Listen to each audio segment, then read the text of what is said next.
పరిశుద్ధ నామమునకు మహిమ కలుగునుగాక. క్రీస్తునందు ప్రియ దేవుని బిడ్డలారా, ప్రభువైన యేసు క్రీస్తు పరిశుద్ధ నామములో మీ అందరికీ ఉదయకాల శుభములు తెలియచేయచ్చు ఉన్నాను. ఈ దినమంతయు మీకు మీ కుటుంబానికి దీవెనకరముగాను ఆశీర్వాదకరముగాను దేవుడు అనుగ్రహించాలని మీ కొరకై ప్రార్థిస్తూ ఉన్నాను. నేటి దినము కొరకు ఏర్పాటు చేయబడిన దేవుని వాక్యము యోహాను సువార్త 21వ అధ్యాయం 15వ వచనం.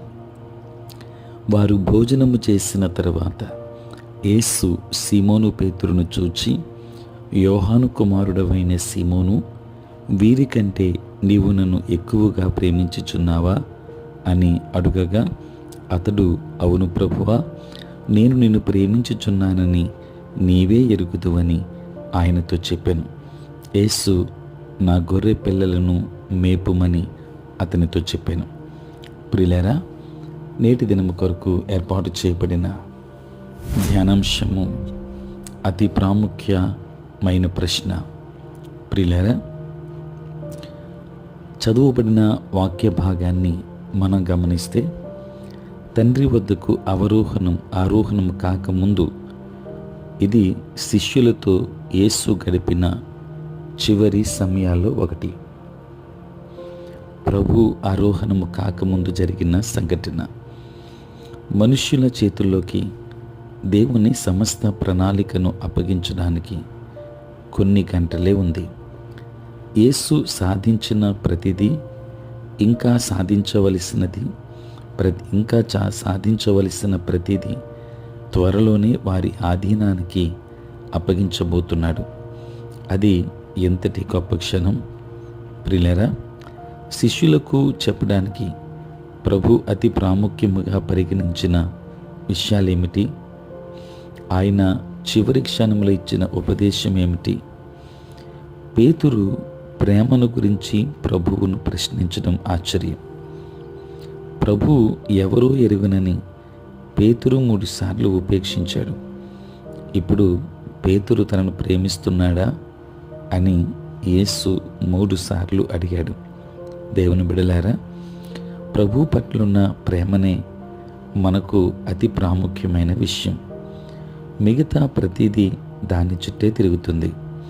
ప్రభుతో సహవాసానికి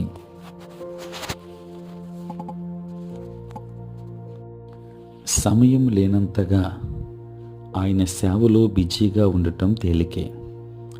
చివరకు ఇది శూన్యతకు, విసుగుకు, ఫలహీనతకు దారితీస్తుంది. ప్రియులారా, ఉపేక్షకు ముందు యేసు కొరకు మరణం వరకు పోరాడేంతగా పేతురు ఆయన్ని ప్రేమించాడు.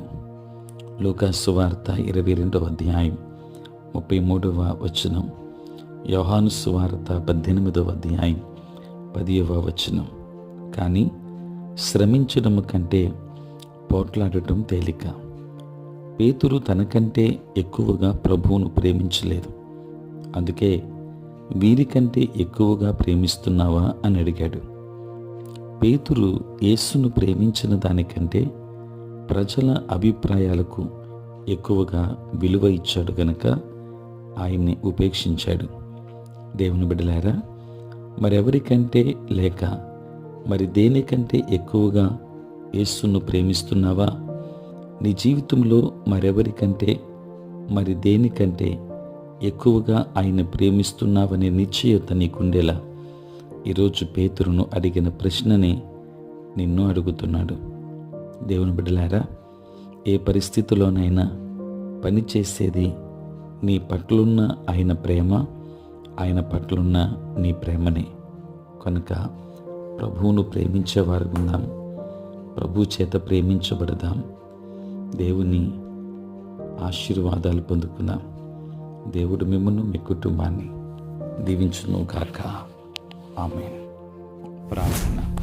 పరిశుద్ధుడైన తండ్రి, ప్రేమ కలిగిన ప్రభువా, మీ పరిశుద్ధ నామమునకై వందనాలు, స్తోత్రాలు చెల్లిస్తున్నాం నాయన. రాత్రంతయు కాపాడి సంరక్షించి సుఖనిద్రను మాకు దయచేసి మా జీవితంలో మరొక నూతన దినాన్ని మేము చూడగలిగే భాగ్యాన్ని మీరు మాకు ఇచ్చినందుకే స్తోత్రాలు. ఈ దినమంతా కూడా మీ సన్నిధి మాతో ఉంచండి. మీ ప్రసన్నత మాకు దయచేయండి. మా ప్రతి బలహీనత నుండి విడుదలనివ్వండి. నేటి మా పనులలో, ప్రయాణములలో, పరిచర్యలో మీరే తోడై ఉండండి తండ్రి. అనారోగ్యంతో ఉన్న వారికి ఆరోగ్యాన్ని ఇవ్వండి. సమస్యలతో ఉన్న వారికి సమాధానం దయచేయండి తండ్రి. రక్షణ లేని వారికి రక్షణ భాగ్యమునివ్వండి. ఆంధ్రవాంజలిక లూథరన్ సంఘాన్ని మీరు దీవించండి. సార్వత్రిక క్రైస్తవ సంఘాన్ని ఆశీర్వదించండి. నీ సేవా పరిచర్య చేయించిన ప్రతి సేవకుని మీరు దీవించమని ప్రార్థిస్తూ ఉన్నాను. కృపగలిగిన దేవ తండ్రి, నేటి దినాన పుట్టినరోజు మరియు పెళ్లి రోజు జరుపుకొనుచున్న బిడ్డలను దీవించి నూతన ఆశీర్వాదాలు మెండుగా నీ ప్రియ బిడ్డలకును వారి కుటుంబములకును దయచేయమని యేసు నామములో ప్రార్థించి వేడుకొనుచున్నాము తండ్రి. ఆమేన్. తండ్రి, కుమార, పరిశుద్ధాత్మ త్రియేక దేవుని దీవెన సదా మీకును మీ కుటుంబానికి తోడై ఉండును గాక. ఆమేన్.